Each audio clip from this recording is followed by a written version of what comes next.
Some of the tools we're going to need for this repair are an iSclack. You'll see what this is for in just a sec. A razor with a chiseled edge, some tweezers, a Phillips. This is amazing, necessary, a magic glass. We're also going to need some adhesive to put and some primer to get our screen back on. And then some swabs. If you like my tortoise, make sure to smash the like button. So we have our heating pad. This is what we use to warm up the device, because the name of the game is obviously being able to reuse the screen. And the general approach that I have here is using the iSclack to separate to lift up. That way we can get the adhesive out, as you can see. And it's just about being patient. And the iSclack really helps with that. You don't want to heat it up too much because you can damage the display.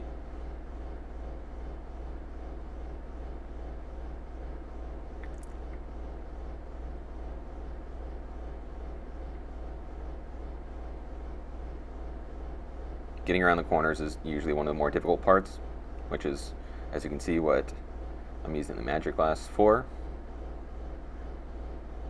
I would highly suggest, if you don't have a magic glass, getting a magic glass instead of using just a regular isesamo, as the magic glass is able to disperse force over a much wider area, so you're much less likely to crack the glass in the process.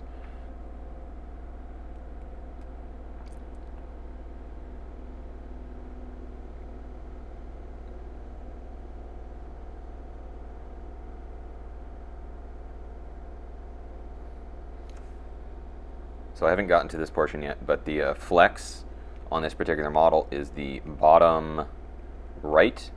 If you're ever not sure about where the flex is on a repair, just look up where the part is, and then usually their pictures of the part will show you where the flex is. Or obviously look up a video on how to do this. If there's anything that I'm leaving out or that you think I missed or helped you in a previous repair that was similar, please feel free to comment.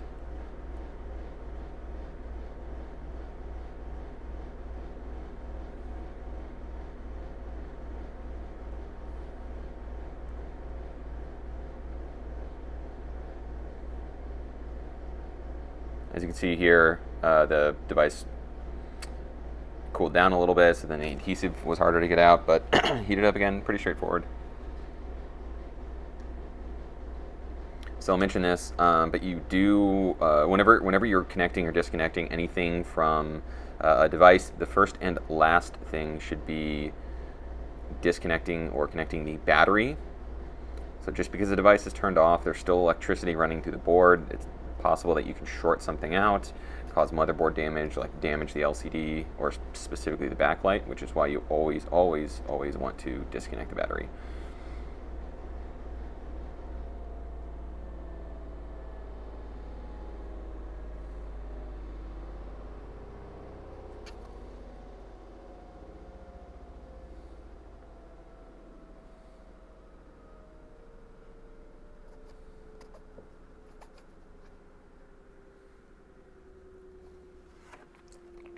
So obviously, in order to get to this particular part, we need to remove some screws, lift up on some flexes.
So coming up, I'm going to show you how to clean up the old adhesive and put on new adhesive, because that's the one of the more important things, or one of the most important things when doing an iPad repair, because you want to make sure that the screen isn't going to come off of the frame.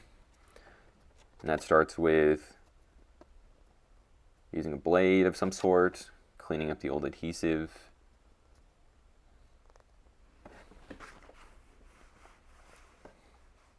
Goes without saying, but you want to make sure that you're as careful as possible. That way you don't accidentally damage like one of the antennas right here, or the ambient light sensor right next to it.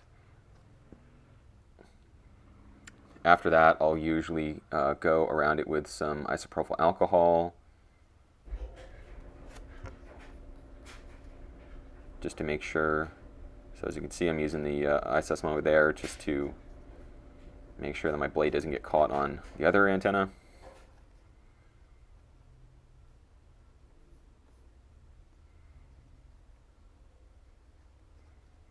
Once it's sufficiently clean, then we can go in with our primer.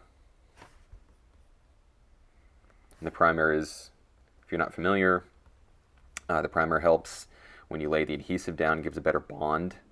So obviously one more thing to make sure that your screen isn't going to lift up. But here's the isopropyl alcohol. So I think I was using a pad here, so 70% works just fine. Just make sure that you're not. Sometimes it helps to squeeze out some of the excess. Just make sure.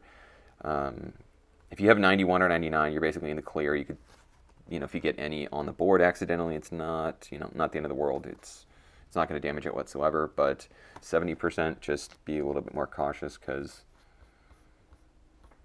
let's just say I've never been put in that scenario, but I don't want to. And I use 3Ms. Works great. Highly suggest.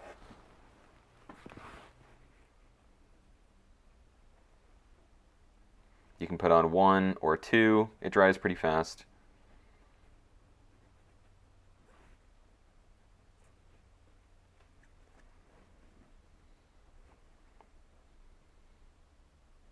Obviously, your repair is going to differ slightly.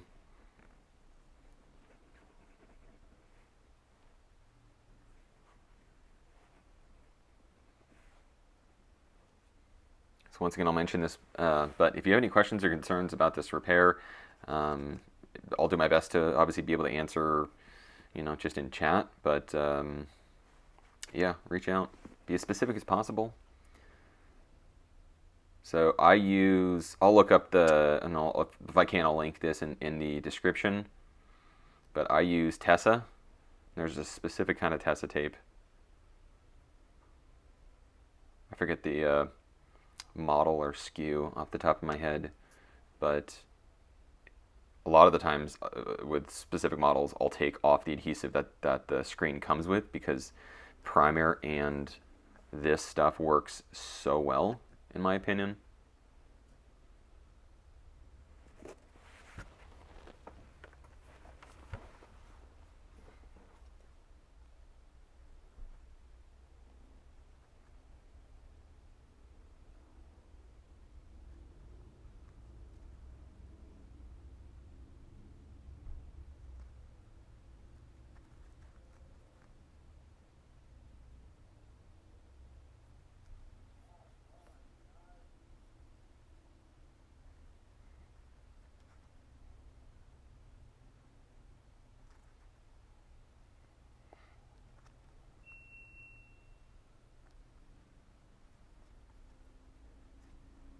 Once again, make sure your battery is disconnected.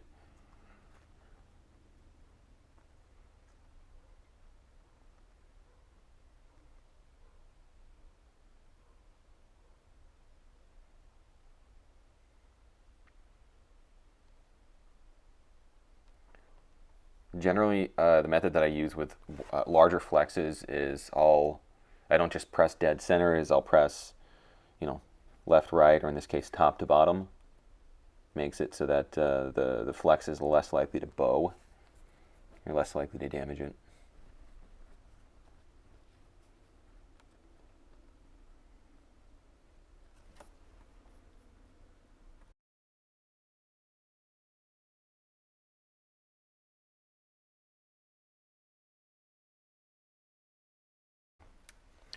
So before you go and remove all the adhesive, it always helps to test the functionality of the device, and not just the thing that you replaced. Every once in a while, I won't connect the touchscreen right, and maybe a portion of the touchscreen won't work.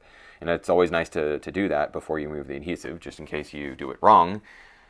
It's obviously a process to get the screen back off without damaging it. If you got to remove a bunch of adhesive, so test it. It works great, and I can remove my adhesive. Note, on this particular model, it's not. On some of the older iPad mini models, it was kind of a pain. You had to tuck the flex in. On this one, it's not difficult.